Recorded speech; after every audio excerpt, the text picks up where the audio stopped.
I had the craziest dream one Christmas Eve. I dreamt I was a scriptwriter working with two other writers on this new show for CBS called A Charlie Brown Christmas. In my dream, the writers Charles and Schultz both had big round heads and were completely bald except for some cursive W-shaped wisps on their foreheads.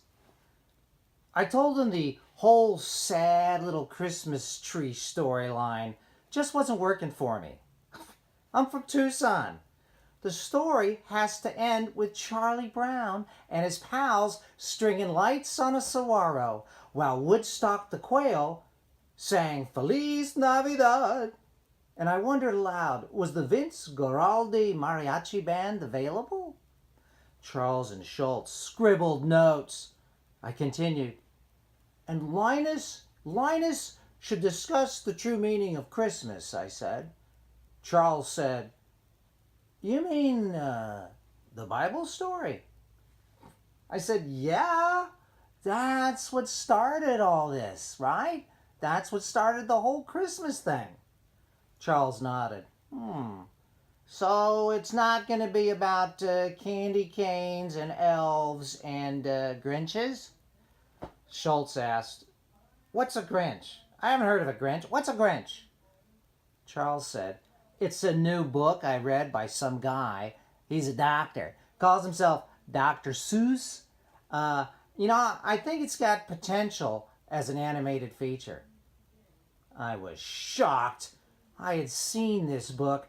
I said, are you kidding me? It's way too dark.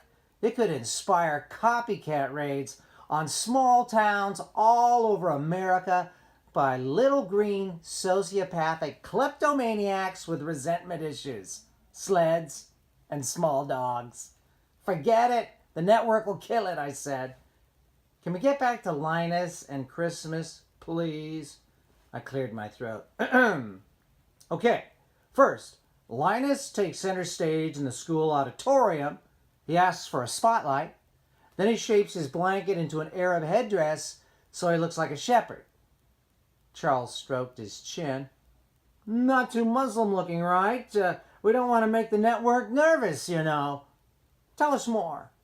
I said, okay, Linus recites the book of Luke. See, it's very poetic in its description of this young, humble, devout Middle Eastern couple who are just doing their civic duty. And at that point, Schultz yawned. I said, listen, Schultz, the Roman occupiers can kill them at will. Their man Herod is a sociopath who kills his own people. These are dangerous times. Charles added, apparently, it's a Middle Eastern tradition. Very funny. Schultz stood up. No violence. This is going to be a family special. So I continued. Anyway, guys, the two of them are heading off to be counted in a census, see? Schultz smiled. So it's a travelogue? I lowered my voice. No, it's not a travelogue. You see, the young woman, she's pregnant. She's going to have a baby. Charles and Schultz both said, and they liked my pitch. So she has the baby in a stable. The baby. And it's all there in the book of Luke, 2nd chapter. You start with the 8th verse. It's a beautiful story. Charles was skeptical. So you want a kid wearing a blanket to recite scripture on national TV? I said, yeah, of course. It's the story that started all this, right? Charles coughed. Way to freak out the network, buddy. I'll tell you what, I got an idea. Zombies are in right now. I've got it. How about we go with snow zombies, right? Snow zombies riding Zambonis. Christmas Eve deadlines are breathing down our necks. Charles is derailing the writers' meeting again. My dream was becoming a nightmare. Good grief! I rapped the table with my knuckles. I said the scripture stays. And Charlie Brown, he should be Carlos Brown. And he should live in Tucson. And his dad should be a barber at Sports Clips. And Carlos should have a pet javelina named Snoopy. Charles said, make it Stinky. All javelinas are stinky. Ugh, I said, whatever. I went on.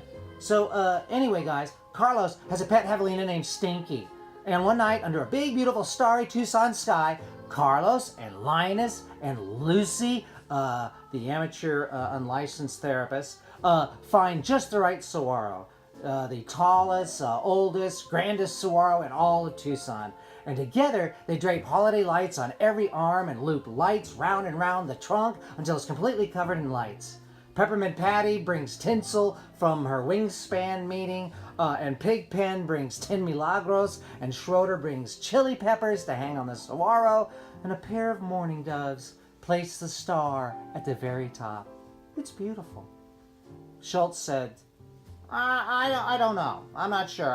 I just really can't imagine a Christmas without snow, ice skates, or Christmas trees. Charles thought maybe he could. I think I like it. It's a good idea.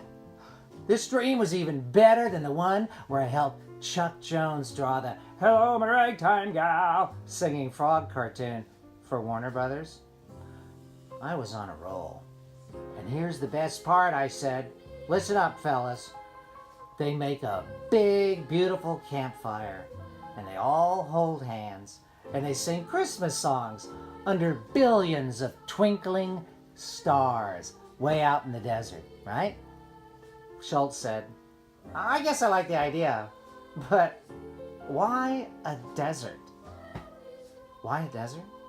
Because, fellas, that's where the whole story began. On a starry night in a desert, just like ours. Merry Christmas, Tucson.